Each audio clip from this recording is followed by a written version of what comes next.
Guys, so ngayon titignan po natin ano makikita natin sa love reading ng collective. Sorry guys, walang videos for the past few days. Medyo na-busy kasi nag-travel, ganyan. Yeah. Love reading ng collective.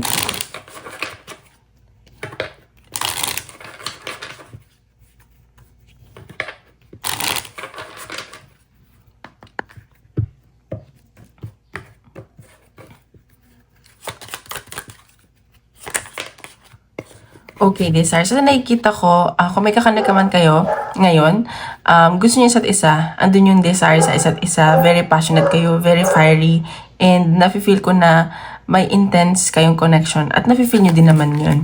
And pero sa nakikita ko, pinag-iisipan nyo to nagme-meditate kayo, ganyan. And meron ako nakikita ditong LGBTQ, baka na-involve kayo sa same sex. And sa nakikita ko, tanggap nyo naman isa't isa.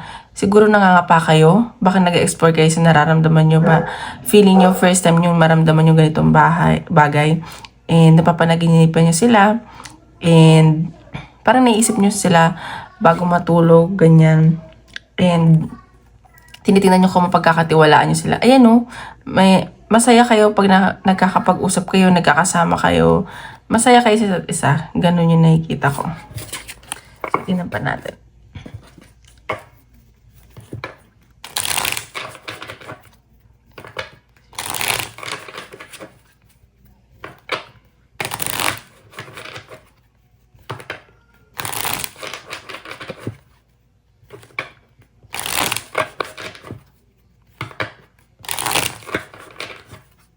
Guys, paalala lang po hindi po lahat tayo makaka-resonate. So, take what resonate and leave what doesn't. And kung gusto niyo magpa-private reading, message lang ako sa Facebook or Instagram, nasa description box below. And don't forget to hit like and subscribe para po updated kayo sa videos na i-upload ko, okay? Ayan, so nakikita ko dito, baka may mga blockages, and namimiss nyo yung isa't isa na person mo. Wala masyadong pag-uusap, pero limited lang yung pag-uusap, pero may nakikita akong pag-uusap na paparating, biglaan lang.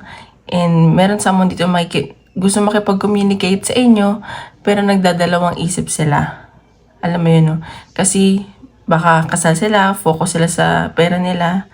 Ayan, nakikita ko pares ka ng energy. And nai-stress ka dito, nag-overthink ka. Napapaniginipan mo to or sila. Mahal yung isa't isa. Ganun yung nasa-sense ko. Tingnan pa natin.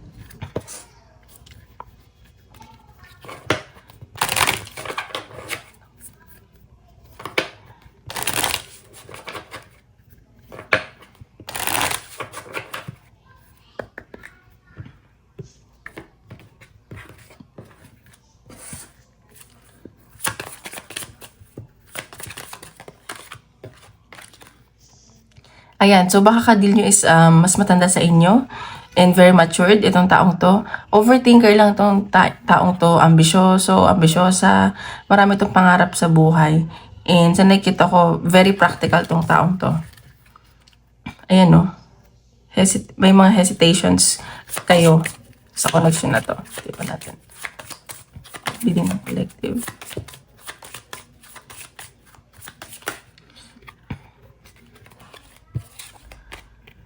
Ayan, so, ina-isolate niya yung sarili niya. And sa nakita ko, parang detachment, ganun. Kasi malaki yung ego nitong taong to. Siguro nagtatrabaho to sa government as well. And meron malaking pagbabago sa buhay niya. And very authoritative yung energy ng person na to. Ganun. So, malungkot tong taong to. So, ikaw yung nagpapasaya sa kanya.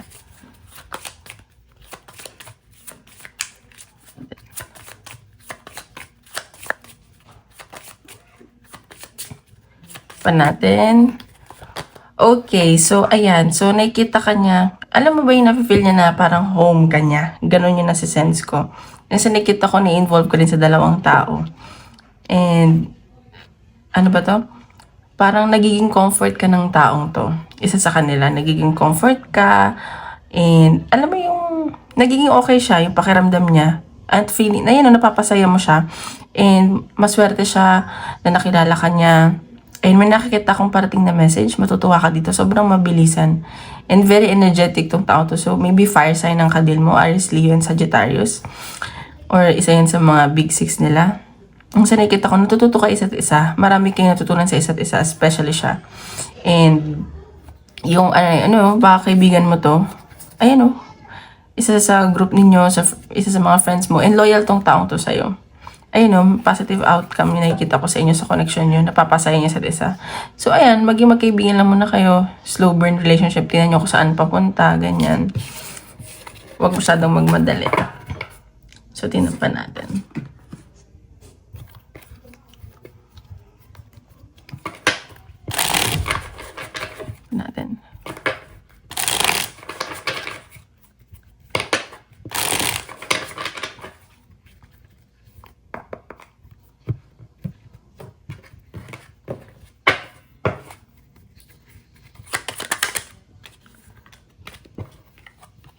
So, ayan. So, nakikita ko, nagdadasal ka kasi sa love life mo parang nawalan ka ng hope, tapos parang may dumating na tao sa'yo or siya na parang nakapag-renew ng hope mo. May matutupad ka ditong wish. Ayan magdasal ka lang daw, manalig ka, at matutupad yung wish. And nakikita ko itong taong pinadadasal ka din.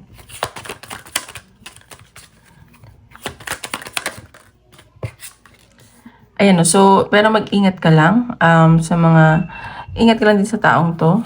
Baka masaktan ka, ganyan. Mabigla kang masaktan or siya. Baka siya nag-iingat. Or mag-ingat kayo ngayon dahil alam mo yun, ang daming nangyayaring aksidente sa panahon ngayon. So, mag-ingat lang. Ayan, okay. Pero nakikita ko dito, magiging okay naman. May stability ako nakikita. And very harmonious yung magiging connection ng person mo. At tanggap niya isa't isa.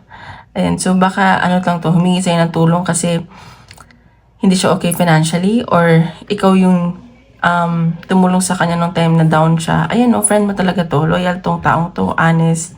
May nakikita akong blessing na paparating sa'yo, sa inyo. May wish fulfillment talaga.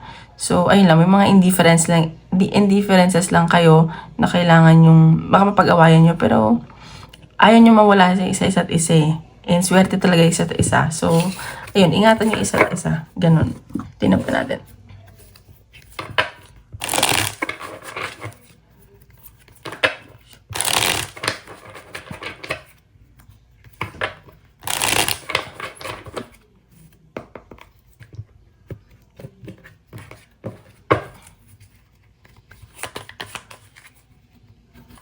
Oops.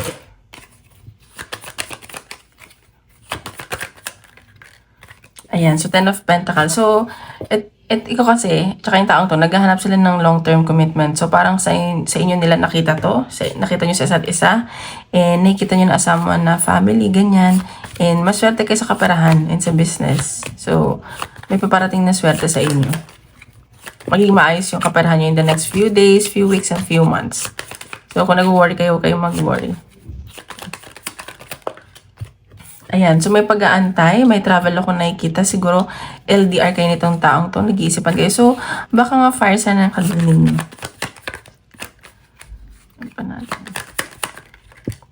Ayan. So, baka nga yung iba sa inyo or itong taong to cold, ganyan, problemado sa pera. Kaya siguro, medyo wala sa sarili. So, intindihin nyo na lang. Kasi, normal yan Pero nakikita ko magiging okay naman daw. So, passionate tong taong to sa'yo. May victory at success ako nakikita sa'yo. Ayun may pag-aantay talaga. May abundance din na paparating. So, ingat lang. Baka may pregnancy. And may relocation. And kailangan mo din mag-move forward. Huwag ka nang mag-hesitate. Kung ano man yung kailangan mong kalimutan from the past. So, magiging masaya ka. Yung family mo. Ayun may na-involve talaga sa'yo. Dalawang tao. Yung isa mahal ka. Yung isa tahimik lang, ganyan. So, tingnan pa natin. Ano yung nararamdaman sa'yo at intention itong taong to.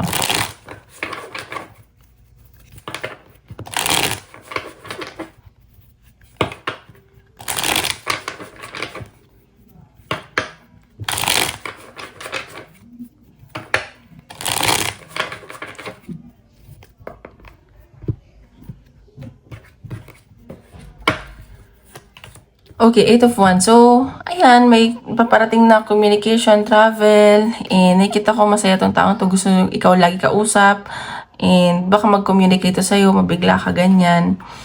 Ayan o, magkalayo siguro kayo. Okay. So, may nararamdaman to sa'yo. So, medyo naguguluhan siya, nag-contemplate, nag-iisip-isip. And maybe itong someone na ito is nagtatrabaho malapit sa water, seaman, cruise ship, ganyan, or malapit lang sa water, ganun. Ayan, so, masaya tong taong to sa'yo, nag-enjoy, and masaya siya pag nakakausap ko niya, puro one, so baka nga fire signs, and meron din water signs dito. Napapasaya mo tong taong to. Ayun no. Pero may na-involve din sa kanya iba eh.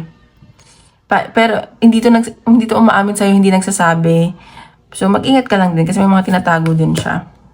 Ayan no, may involve pa rin sa'yo iba. Or siya. Very passionate tong taong to sa'yo. And sa nakikita ko, very drawn to sa'yo. Alam mo, hindi rin niya maintindihan yung nararamdaman niya. Ayan o, nakikita ka niya as pang matagalan, long term, ganyan. And swerte, feeling niya, sobrang blessed nga niya na nakilala ka niya. And nakita ko, gusto naman niya ng long-term stability with you. Kung hindi man kayo ngayon, so nakita ko, gusto niya na magtagal kayo. Or as friends, ganyan. Ayun o, may new beginning na paparating. So, namimiss ka na itong taong to, iniisip-isip ka, someone from the past to. And nakikita ko na ginagamit niya kasi yung instinct niya. Baka mag-offer to sa'yo. Minamanifest ka din niya and hoping siya. Ayan, so tingnan natin. Ano yung pwede niyang gawin move sa'yo? Ano yung next move na gagawin niya towards you? Ay!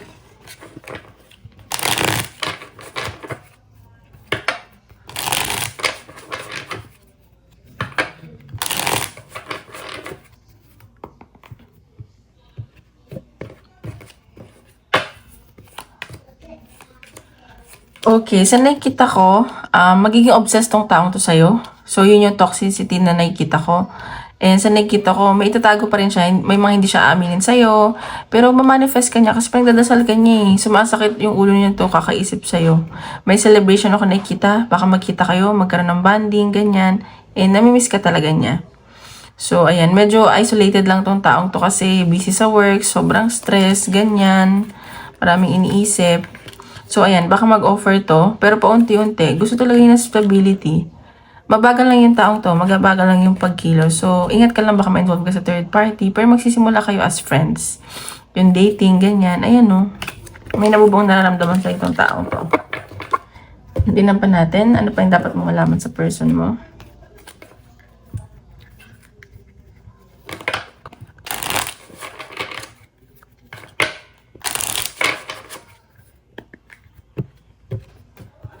Ang dapat mong malaman sa person mo?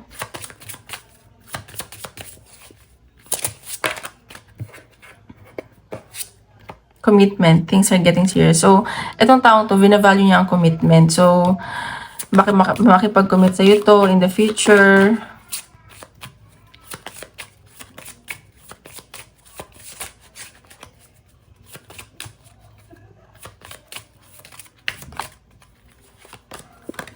So, ayan, baka meron pa siyang dinidil someone from the past or meron someone siyang kadil ngayon na hindi niya sinasabi sa'yo, ganun.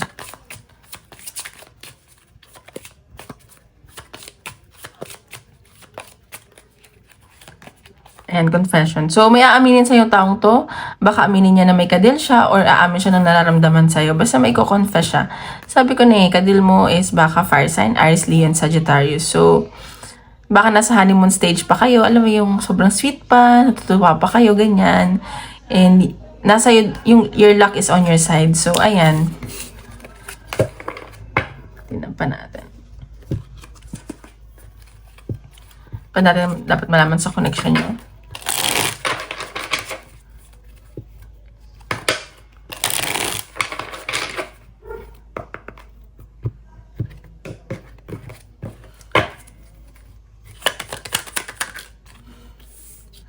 Okay, so nakikita ko, meron siyang kailangan i-let go from the past. And alam niya na wala ng second chances doon. At nasasaktan pa kasi itong taong to eh. Or ikaw to. Yun yung blockages sa connection nyo. Pero nakikita ko may pag-travel. Baka nga magkalayo kayo, magkikita kayo, ganyan. And parang panibagong feeling to kasi sa kanya eh.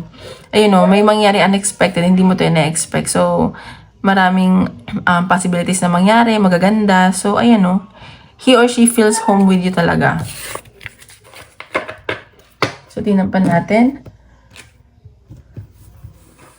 Ano yung messages sa'yo nitong tao to? Anong gusto niya sabihin sa'yo?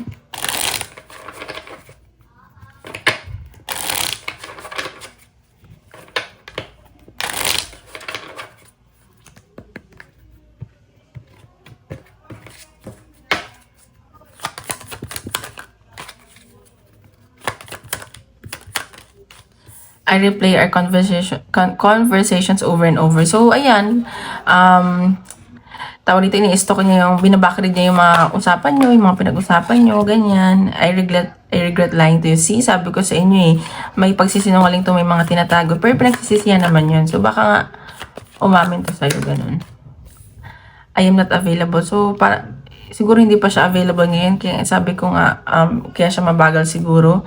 And I lost myself for a little while. So, naguguluhan to sa nararamdaman niya. Ganun yun sa sense ko.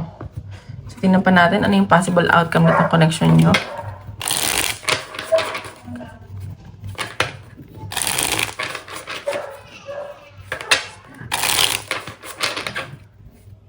Tingnan natin possible outcome ng collective love reading. Okay, 3 of Wands. So, meron, may pag-aantay talaga. Nakikita ko na may pag-travel din. And confident kayo. Medyo nahihirapan lang kayo kasi magkalayo kayo. Ganyan. Tingnan pa natin. 8 of Swords. So, nagiging stuck kasi kayo dito sa connection na to. Pero may nakita kong happiness. And parang pamilya na kasi yung turing nyo sa isa't isa. And meron din emotional stability sa inyong dalawa. Alam mo yung pares kayo independent. Ganyan. Ayan o, may pag-travel at na-inspire kayo sa isa't isa. May bagbabago talaga na mangyari sa inyo. So baka nga nag-work kayo sa malapit sa water. May communication talaga o. So baka magkita kayo, ganyan. And sa nakita ko, meron dito kasi nagko-contemplate. Yung alam mo yung nabobore, ganun. So, mabobore. So, ayun, pag-isipan nyo lang mabuti. And sa nakita ko, very charismatic kayo sa taong to. Passionate yung tao to sa inyo. May communication talaga eh. Parang mabilisan lang, ganyan. So, tingnan pa natin. Parang mabilisan lang yung mga nangyayari. Yung mga ganap. Tingnan pa natin. Message sa inyo ng universe. Message sa inyo ng universe. Message sa inyo ng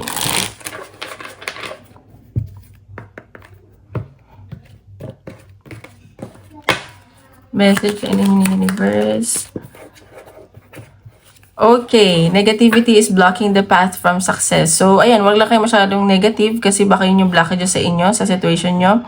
And this situation will result in good karma. So, magiging okay naman daw. So, siguro nasaktan ka na from the past. Ngayon, ibibigay na sa universe kung ano nararapat sa'yo. Okay, messages ni universe. Messages ni universe.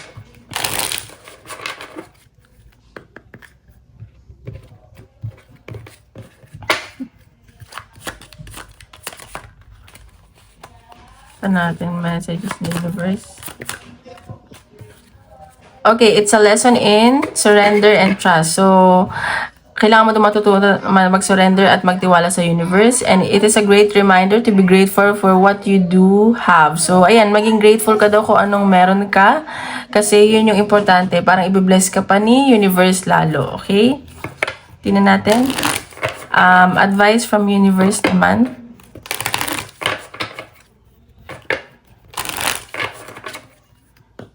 Advice ni universe sa inyo. Yan. Advice ni universe sa inyo. Okay.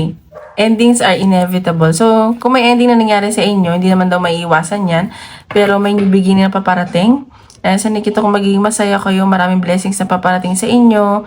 Kung medyo malungkot kayo ngayon, huwag na kayo mag-alala kasi lahat na nangyayari ay may kapalit na maganda. Ayan o, surround yourself with love. So, just surround yourself with people na puro positive lang, ganyan. Para yun din ang hihila sa inyo pataas. Okay, isip kayo ng tanong. Testin natin kung ano ang sagot ni universe. Tingnan natin. Isip kayo ng tanong.